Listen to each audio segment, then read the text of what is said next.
Today on the spot, we get updates on the new releases hitting store shelves and the latest this week on Wii Shop Channel. We get a look at multiplayer for Dead Space 2, and Frank Shamrock stops in for a demo of EA Sports MMA. Today on the spot.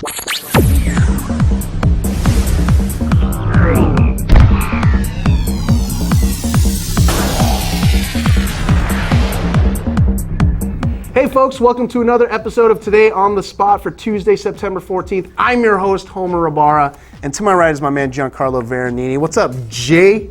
I've heard that a few times. Yeah, faintly in the hallway as you're walking by. Yeah. What up, Zay? Yeah, and then I'm just like, who are they talking to? And I just keep walking. Yeah, exactly. Yeah. Anyways, You're here because, you and I are here because basically the whole office, except for us, is in Japan right now. Yeah, everybody is gone. Yes. It is literally just like a skeleton crew of people here. Totally. Like, I'm in the back switching right now. I'm moving so fast. Yeah. How are you even doing that? That's frightening. I'm pretty badass, that's why. So anyways, Tokyo Game Show. It's a big news this week. Later on this week, we'll have a bunch of shows dedicated to the coverage out there. But let's talk about what those folks are out there seeing. You know, obviously PlayStation Move coming out this week. But that's kind of old news, right? Yeah, I mean, there's going to be a lot of great stuff this year. I mean, Capcom has a really big presence at TGS, so expect to see some more Marvel vs. Capcom 3 stuff. I think we're going to see a new build with playable Thor and Amaterasu, which will be great. Sure. We're going to see some more stuff from Microsoft. Obviously, they just had their press conference earlier this week, or earlier last week, I should say, and then you know, they're trying to push Kinect in that country, trying to see if they can make another inroad into Japan. Right. So hopefully we'll see some Japanese developers see what they have for Kinect. Yeah. On top of that, you know, hopefully we're going to see The Last Guardian. You know, sure. No show at E3. What's up with that? I don't know. You know, TGS is still a really big show, so yeah. Sony knows that The Last Guardian really does appeal to the Japanese audience as well as it does to the Western audience. They were hoarding it, dude. I know, they're holding on to it, and they're going to have I think they're going to have a special stage show for that game, so people will be able to check out the latest footage of the weird bird, dog, giraffe, animal thing that's in that exactly. Game. That's what I'm looking forward to. But you know what I am looking forward to right now, Giancarlo, is the fact that this will be the last appearance of Gran Turismo 5. At Tokyo Game Show. Is it? I don't know. Are we gonna like the week before it comes out? They're gonna be all, hey, let's delay this for another 5 years. Another 5 years. Let's have a whole other set of consoles come out, and a whole other set of franchises come out before we release. You know, game. I mean, I think they're all like, hey, Duke Nukem Forever. That took like 20 years. Yeah. Why not? Why can't we do that for Gran Turismo? Anyways, G, enough talk. We got a fat show today. Yeah, we do. Yes, you were on location last week for Dead Space 2. Yeah, checked out a little bit of multiplayer action. Right on. But before we get to all that, let's check out the new releases hitting store shelves this week.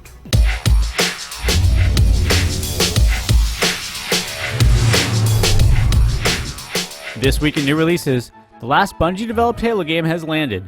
Reach serves as a prequel to the first 3 games in the series. Based in part on events in Eric Nyland's Fall of Reach novel, Halo Reach tells the story of the attempted defense of a planet by a small group of Spartan soldiers. Beyond Reach, the week's biggest release isn't a game at all, it's the PlayStation Move. While Sony's launch lineup of Move-compatible games like Sports Champions and Kung Fu Rider is already on store shelves, the motion-sensing Move controller itself won't hit stores until Friday, September 17th. The accessory will be unveiled on its own for $50, bundled with the necessary PlayStation Eye camera and Sports Champions for $100, or with all that and the even more necessary PlayStation 3 hardware itself for $400. Many high-profile Move titles are set for release in the coming weeks, as is the case with Warner Bros. Interactive Entertainment's PS3 edition of The Lord of the Rings: Aragorn's Quest. However, the Wii, PS2, DS, and PSP versions of the family-friendly movie-based action title will arrive this week. It's a busy time all around for Warner Bros. Entertainment, as the publisher has another multi-platform movie-based game, The Legend of the Guardians: The Owls of Ga'Hoole, as well as Scooby-Doo and the Spooky Swamp. The noteworthy new releases don't end there. On Sunday, September 12th, Nintendo launches Professor Layton and the Unwound Future for DS. As in the previous 2 installments of the series, Unwound Future will see the Professor and his young sidekick Luke investigate a puzzle-packed mystery. This particular caper begins when Luke receives a letter from his future self, and the pair head off to London to see the unveiling of a time machine. Naturally, the presentation goes horribly awry, and the pair must follow a trail of clues left by Luke's future incarnation to see where it all leads. For further details on the week's games, visit GameSpot's new releases page. Release dates are based on retailer listings, and are subject to change. All right, folks, that was your look at the new releases hitting store shelves. Now, Tor, you're joining us now. We got a bunch of headlines hitting. Yeah. There's been a bit of news already this week, and it's only Tuesday. It is only Tuesday. I guess first and foremost, yesterday was the birthday of a certain slightly influential figure in the game world. A little bit. It was the it's the 25th anniversary of Super Mario Brothers. Right. So that came out in 1985 for the original NES, and since then it's sold over 40.24 million units worldwide by itself. Wow. Or different, not just the NES one. That's like the ones like the different remakes and whatnot. But anyway, what's even more impressive figure is the fact that since Super Mario Bros. Launch, over 240 million Mario branded games have been sold. Wow. 240 million. So featuring Mario or whatever. Right. So, Well, I mean, considering Mario is like 7 years younger than me. Yep. And he's already sold that many. Yeah, he's 25. He's 25. Wow. He's probably older than a lot of you out there right now. Yes, definitely. Definitely makes us feel old. So Mario, he turns 25 and he turns 25 when I turn a little bit older than 25, and then right. and anyway, but the whole country of Japan is celebrating. Oh yeah, pretty much, and it's still going strong. The latest game in the series, in the franchise, I should say, is Super Mario Galaxy 2 has already sold over more than 4 million units. And that's on the Wii, of course, which is sold by itself over 74 million units. So lots of money going in Miyamoto's pocket. But so Nintendo isn't the only publisher making headlines this week, though. No, not at all. We've got Red Faction Armageddon got delayed by 3 months, and that's THQ, and they released their core gaming schedule for their 2012 financial year, which ends on March 31st, 2012. And so they kind of laid out, what games are coming out when. So we got Red Faction Armageddon slipping into May 2011. And then Warhammer 40,000 Space Marine is now slated for summer 2011. Okay. And then Saints Row 3 is coming in next fall. All right. That's next fall, not now. Next. Not now. It's fall 2011. Okay. And then the next WWE game is going to hit in fall 2011. And as there had been kind of rumored, they kind of hinted at it at the last financial call, the UFC games are no longer going to be annual series. All right. Other news, this is a rare headline. A game-based movie was the top movie in America over this past weekend. Resident Evil Afterlife. Or I should say game-inspired at this point because it's the fourth one. Right. So, but anyway, it was the top one with $27.7 million in the box office. That's the best for the series. First Resident Evil, pardon me while I consult my notes. The original Resident Evil opened with $17.7 million in 2002, followed by Resident Evil Apocalypse in 2004 with $23.0 million, and Extinction with $23.7 million in 2007. Even though it got terrible reviews, I think the Metacritic rating is like 38. Okay. Terrible reviews. Not the best of ratings. It's flash and red is what they did on that thing. So, but anyway, so it overcame all that stuff for it. But you attribute the amount of sales to 3D and IMAX. Yeah, pretty much. All right. Yeah, that's pretty much it. That's pretty much news headlines. You got a little bit more, but people should hit. You should hit up news.gamespot.com for all the latest news headlines. We got a bunch of stuff coming up today, and we'll have stuff later this week from the Tokyo Game Show. Definitely. All right. Thanks for joining us, Tor. No problem. Appreciate it. Now we're gonna head off to the weekly update for this week on Wii Shop Channel. Let's see it. This week on Wii Shop Channel, in Nintendo DSiWare, destroy an evil empire with Castle Conqueror. Castle Conqueror is a real-time strategy game for casual gamers. Lead your soldiers into battle, seize the enemy's castle, plunder, and upgrade your commander's abilities, then rinse and repeat until all your bases are belong to us. Speaking of casual, Crazy Pinball will turn your DS into a mechanical table of yesteryear. The game offers 5 fantastic tables and a variety of themes. Go hunting for points with the Safari Flipper, or zoom from one goal to the next with the incredible Deep Sea Flipper. Next, My Notebook Tan keeps the note revolution going on the DS. My Notebook allows you to take notes wherever you are. Just pop open your Nintendo DSi system and jot down your thoughts. Never put a number 2 pencil to college ruled paper again. In WiiWare, get your inner explorer going with Adventure on Lost Island, the hidden object game. The game's protagonist is lost on an island, and only you and possibly some friends can find the seashells and sparkling jewels to send them home. Play solo, cooperatively, or competitively with up to 4 friends while confronting ghosts, dragons, and other nasty critters there to stop you. That's all the time we have, folks. Join us next week for more This Week on Wii Shop Channel. Now, G, you were on location last week. Some multiplayer action for Dead Space 2, right? Yeah, so one of the big differences between Dead Space 2 and the original Dead Space is Dead Space 2 has multiplayer. Yes. And so the basic little detail about it is that you play in 2 teams of 4. Okay. So you have the Sprawl security team, which are the guys who look like Isaac, versus the Necromorphs. Right. So those are those freaky looking alien dudes. And you can play as them this time around. And I had a chance to actually interview members of the development team at the recent event. Let's have a look. Interview. Hey everyone, Giancarlo Veronini here in San Francisco, California for a Dead Space 2 event. I'm joined by Scott Probst, producer on Dead Space 2. He's going to talk to us a little bit about the multiplayer mode in the game. Now, obviously, the original Dead Space was just a single-player affair. Multiplayer is a pretty big deal. How do you make this work? So I think from the beginning of the game and the beginning of development, what we've done is we've looked at all the different games that have a great multiplayer experience. Some of the franchises that were built on multiplayer and also some of the franchises that were built on single player and expanded into multiplayer. And what we've done is we've taken all the things that we felt were great mechanics from each one of those games and incorporated them into Dead Space 2 in a way that it feels like Dead Space 2. It's the core of the experience. It's not something that's separated from the fiction. So what would you say is the one thing that you guys definitely wanted to capture about the single-player experience and bring that into the multiplayer? I would say, basically capturing all of the unique elements of the Sprawl from an aesthetic standpoint is a big point, and then also the action and the terror that you bring, right? Playing as Necromorphs, the ability to kind of move around as all the different Necromorph types and attack the humans in so many different ways is a huge gameplay component. So kind of having that balance of playing as the Sprawl security team, the humans, and then having the ability to play as that dark side of the Necromorphs has been huge. So break down the details a little bit for us in terms of, so it's a team play system. You can play as the Necromorphs, or at least what we're seeing here today is a team play system. Play as the Necromorphs, or you can play as the security team.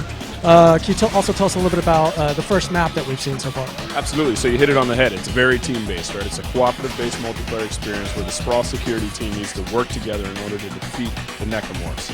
So with the map that you're playing today, that's called the Titan Mines map, and the humans, the Sprawl security team, their objective is to find 3 different bomb components, acquire those components, and bring them back to a shock mine, which will eradicate the Necromorph force and basically blow an escape door that will allow the humans to get out. And on the Necromorph side, their objective is to basically stalk, trap, and devour the humans, let the time run out, and kill them. Let's talk a little bit about the abilities that each of the sides have. Obviously, the security team kind of has, sort of the typical Isaac weaponry and things like that. But the Necromorphs also have their own sort of unique set of moves and things like that you've probably seen in the single player, but now you can control them. Absolutely, and that's a huge thing, right? I mean, we've talked to a lot of people between the community and people who have come in and play tested the game, and one of the #1 pieces of feedback was always, give me the ability to play as a Necromorph, right? That's a big sell point. People want to play as Necromorphs. They want to be the bad side. They want to be those guys taking out the Sprawl security team. So what we've done is we've taken Necromorphs that we feel map best to multiplayer and have unique core components to them that play into different playstyles. So we have the Pack, who's your short-range melee character. We have the Lurker, who's a long-range character but has the ability to wall walk and hide up on perches in different areas of the map. Then we have the Spitter, who's obviously the full-grown female Spitter who's spewing toxic spit at players, and then we have the Puker as well, who's your kind of short-range, more powerful, full-size Necromorph that can get in there and do a lot of damage. One of the things that we've noticed right away, and I think you already mentioned this a little bit, was just that team play is so very important. If you split up on either side, your chances of success are sort of lessened quite a bit. Absolutely, and we have an entire metagame system that kind of builds into the core components of cooperating and team play. So you have things like cooperative heals, when you actually use a quick heal to heal yourself as a Sprawl security team. If you have your teammates around you, it will heal them as well, and that will actually give you XP points that build into the metagame. So we have these kind of components that build into the metagame and give players the experience and the ability to, basically reinforce the cooperative mechanics. And as you said, if you kind of single file in there as any one of the sides, good luck. And what sort of things do you unlock? I think we saw already that you can sort of unlock weapons as your level increases. Yep, so on the Sprawl security side, you'll have one entire metagame that feeds into both the Sprawl security, the human side, as well as the Necromorph side. So you will unlock things on the Sprawl security side, such as weapons, suit skins, abilities for those weapons. And on the Necromorph side, you will actually unlock abilities that build on the core components of the character. So for instance, you have the Pack, who's your short-range melee character, and you might have an unlock that increases their melee damage. And we're also going to be able to take a look at a second map tonight. Can you tell us a little bit about that? Yeah, I mean, we're not getting into too many details about that map, but that map is called Escape, and the basic objective of that map is for the humans to breach access to new areas throughout the map, and then eventually get to some escape pods which have been powered down and power on, basically prime the power for these escape pods and get get the hell out of town. And what are we looking at in terms of the overall release date for Dead Space 2 as well as the platforms? So Dead Space 2 will be out January 25th, 2011. Great, thank you so much for joining us. Thank you, really appreciate it. Stay tuned at GameSpot for more coverage of Dead Space 2. Hey kids, do you like to get punched in the face? Well, if you do, Frank Shamrock stopped by with the good folks from EA Sports to show off EA Sports MMA. Let's take a look. Hey, what's up, everybody? Ryan McDonald here to the set, and I'm joined by a couple. I guess both you guys are awesome heavyweights. Of course, you don't need much introduction. Frank Shamrock, it's a pleasure to have you here, and yeah, I can't tell you how excited I am to have you guys here on the set. Of course, Jason Barnes, creative director on MMA Sports over at EA. Thank you for coming by. Thank you. And so you guys have actually brought the game today, is that right? That's right. So do you guys want to narrate a little bit and talk about what you guys Yeah, so what we're doing today is we're going to take a look a little bit more in depth into career mode. And one of our goals with career mode from the start was make it a personal experience to the gamer. So we do that in a bunch of different ways. Boss Rutan's your main trainer, and what Boss is going to do, he's going to have cutscenes where he's talking about a rematch or a championship fight, or when you get an opportunity to go fight in a new league, he's going to give you a little bit of information about that. And after every fight, you're actually going to get a voicemail from him. So the voicemail that just actually played, or that you're going to hear, is Boss talking about a rematch that you won. He's talking about how you kicked this guy's ass twice, so he's well aware of that. And not only is Boss making it personal to you, but we have web articles that follow you. So as you make progress in there, it's going to talk about who you just beat, who your next opponent is, you know, where you're at with your career. Are you undefeated? Have you had a couple losses? All these things are going to be tracked. And to go even further with the personalization is we got Morrow and the legend right here, Frank Shamrock. The greatest fighter in the world, you mean? Greatest fighter in the world, the legend. And we got him in the booth, and we talked about all the different scenarios that can happen throughout your career. And so Frank and Morrow, while you're in your career, are going to be calling that out. Whether it's your first TKO win. So you could win 20 fights by submission, and that 21st victory you win by TKO, they're talking about it's your first TKO victory. Or if you won those 20 fights by submission, that's how you win a majority of your fights. What you fought, what leagues you fought in, if it's your pro debut. One of my favorite comments is it's your pro debut and Boss Rutan's training you, and Frank's talking about Boss Rutan. You know, they have a great history together. Mm-hmm. This is, what are we seeing here?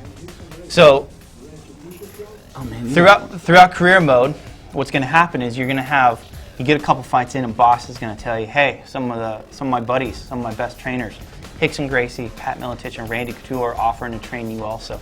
So what happened here is creative fighter Jason Barnes has gone over to Hickson Gracie for the first time to go train. When you go to these gyms, what you're going to see is different training styles. So at Hickson, you're going to focus on the ground and submissions. And what you're looking at right here is at the top of the screen, you actually see your current position, which is half guard.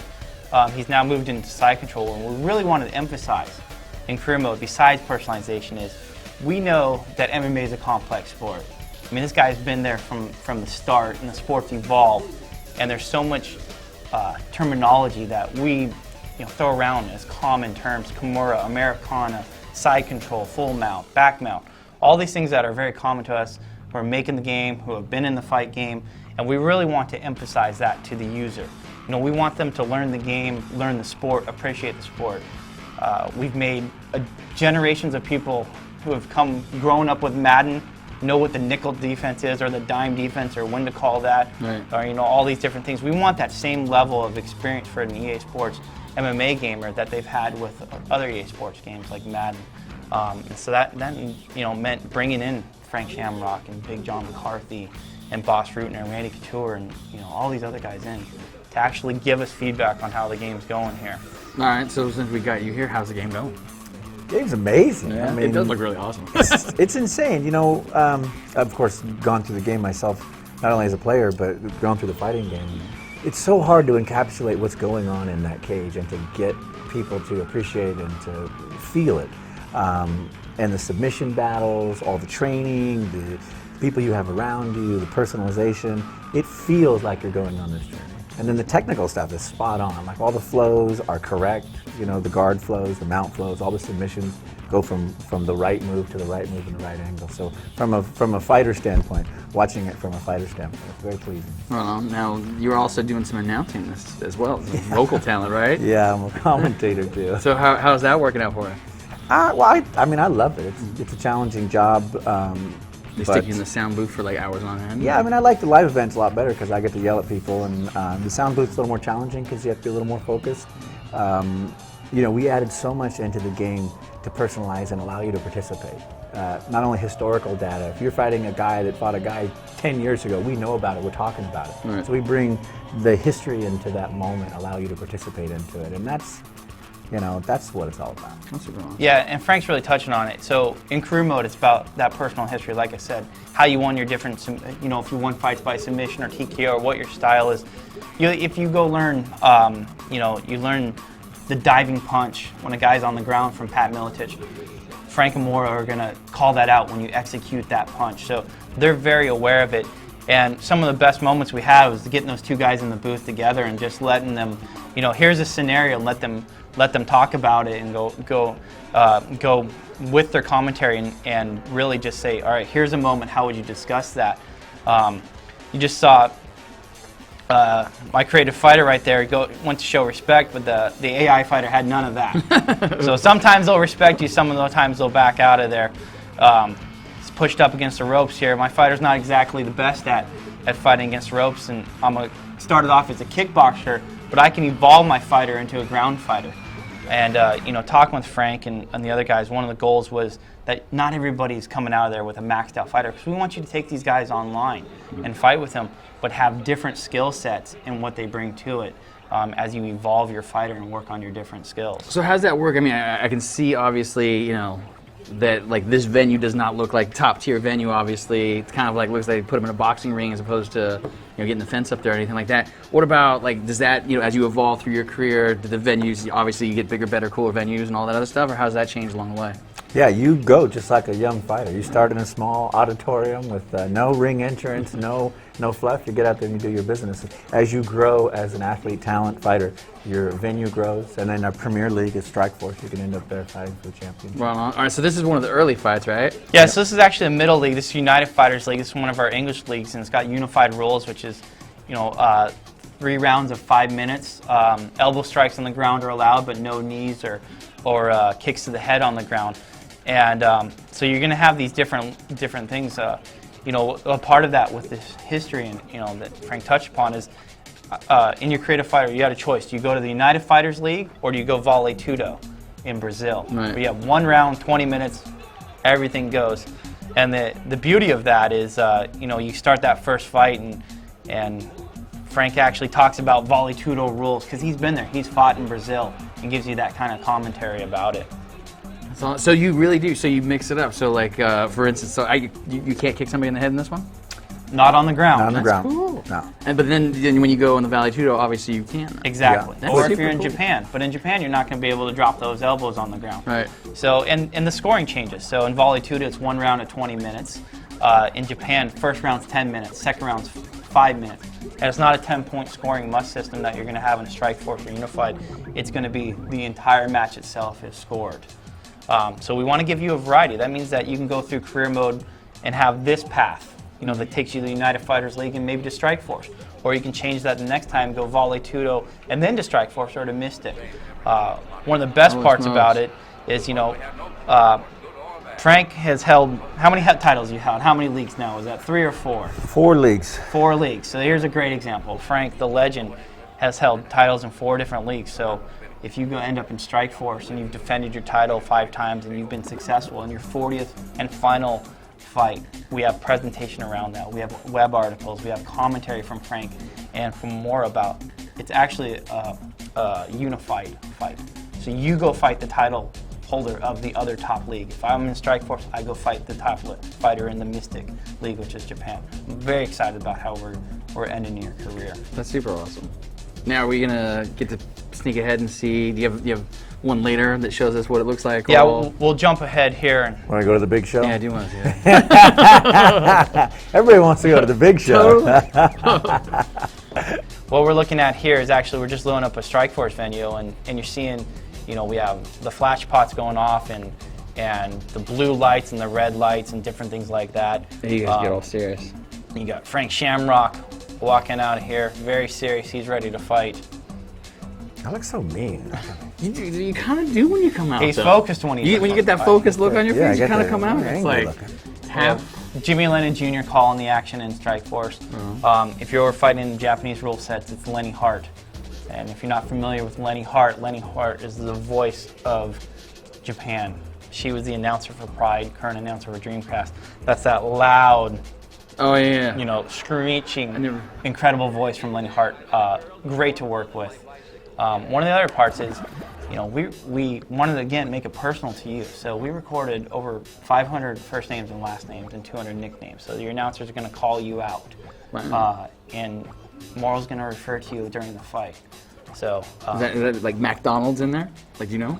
I'm going to go out on a limb and say yes. McDonald's seems common enough that it's going to be in there.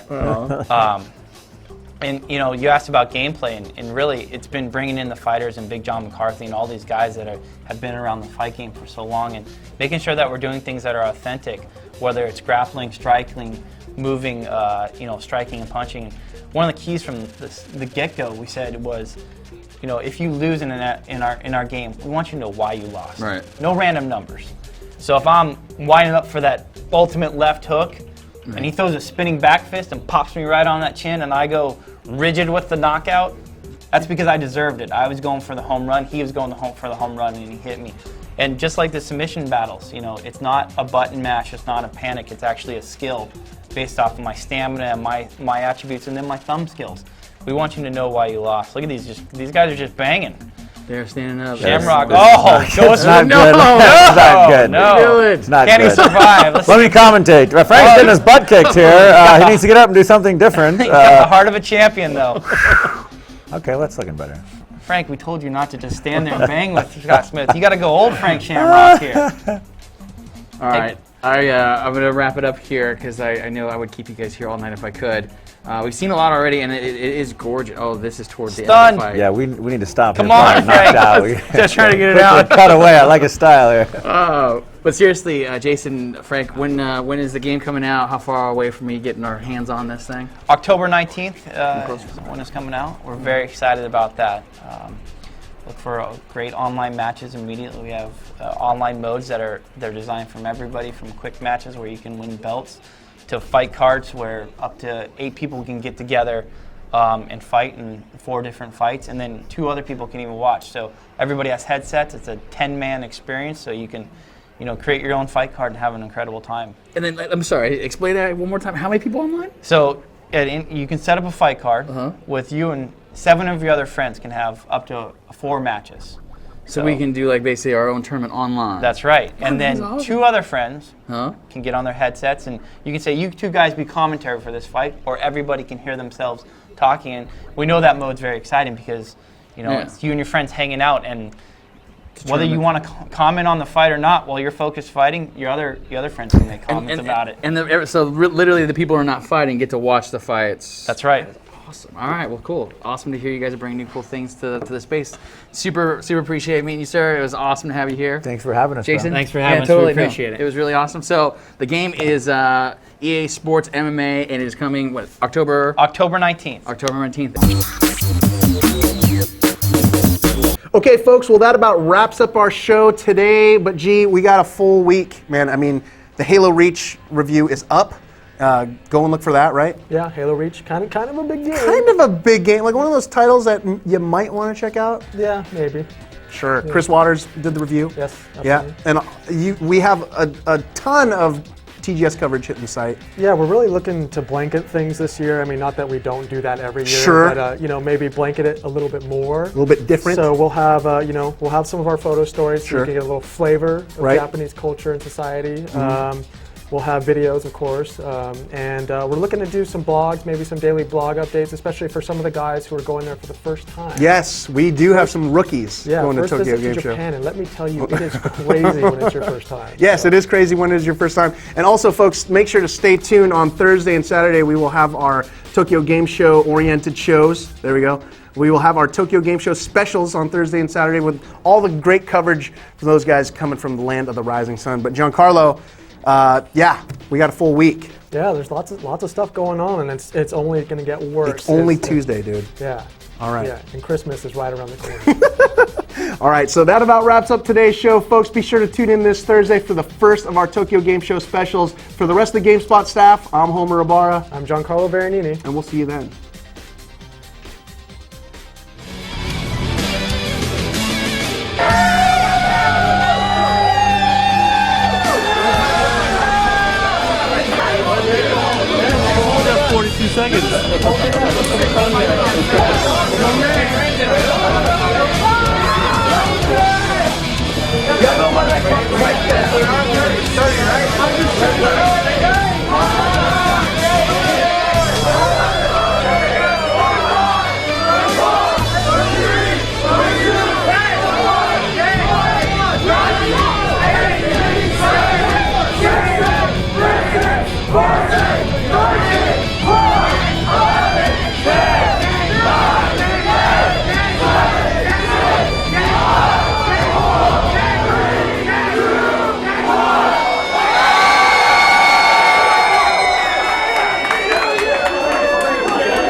That's so legendary!